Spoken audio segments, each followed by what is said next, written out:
ವಿಶೇಷ ನಾನೇನೋ ಮಾಡ್ಲಿಕ್ಕೆ ಆಗಲಿಲ್ಲ ಅಂತ. ದೆಹಲಿ ವಿಶೇಷ ಭೇಟಿ. ಹೈದ್ರಾಬಾದ್ ಹೋಗಿದ್ದೆ.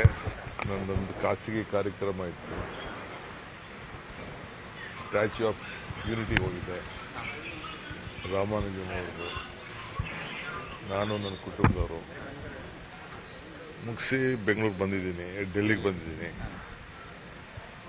ಡೆಲ್ಲಿಲೇನು ಗಾಳಿ ಗಿಳಿ ಕುಡಿಯೋಕೆ ಬಂದಿಲ್ಲ ನಾನು. ಈ ಸಾರಿ ಗಾಳಿ ಕುಡಿಯಕ್ಕೆ ಬಂದಿಲ್ಲ.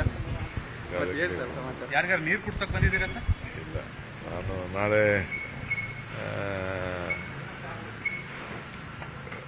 ರಾಜನಾಥ್ ಸಿಂಗ್ ಅವ್ರದ್ದು ಭೇಟಿ ಇದೆ.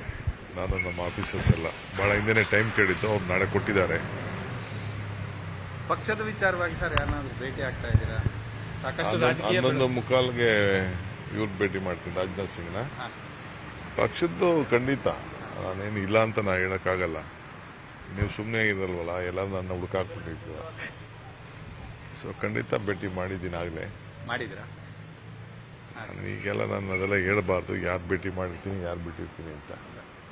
ಲೋಧಿ ರೋಡ, ಅಕ್ಬರ್ ರೋಡ ಅದೆಲ್ಲ ಎಲ್ಲೂ ಇಲ್ಲ, ಎಲ್ಲ ಒಟ್ಟೊಳಗೆ ಹೋಗ್ಬೇಕು. ನಾವು ನಮ್ಮ ಕೆಲಸ ನಾವು ಮಾಡ್ತಾ ಇರ್ತೀವಿ ಅಷ್ಟೇ.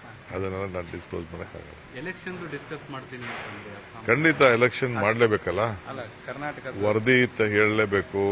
ಕರ್ನಾಟಕದೇನು ನನಗೇನು ನಾನೇನು ಅಷ್ಟು ಅದೆಲ್ಲ ಮಾಡೋರು ಮಾಡ್ತಾರೆ. ಬೇರೆದೆಲ್ಲ ತಮಿಳ್ನಾಡಿಗೆ ಹೋಗಿದ್ದೆ, ಕೇರಳಕ್ಕೆ ಹೋಗಿದ್ದೆ, ಅಸ್ಸಾಂಗೆ ಹೋಗಿದ್ದೆ. ಎಲ್ಲ ಇದ್ಮೇಲೆ ಏನೇನಾಗಿದೆ ಎಲ್ಲ ವರದಿ ತಿಳಿಸ್ಬೇಕಲ್ಲ. ನನ್ನ ಜವಾಬ್ದಾರಿನಿತ್ತು. ಪಾಪ ನನಗೆ ಪಕ್ಷ ಅಸ್ಸಾಂಗೆ ಕ್ಯಾಂಪೇನ್ ಮಾಡಿದರು, ತಮಿಳ್ನಾಡಲ್ಲಿ ಮಾಡಿದರು, ಕೇರಳಲ್ಲಿ ಮಾಡಿದರು. ಎಲ್ಲ ಕಡೆನೂ ಸುತ್ತಿದ್ದೀನಿ. ನಾನು ಕರ್ನಾಟಕ ಮಾಡಲೇಬೇಕು ಬಿಡಿ, ನನ್ನ duty as A party president, as A deputy chief minister ಮಾಡಲೇಬೇಕು.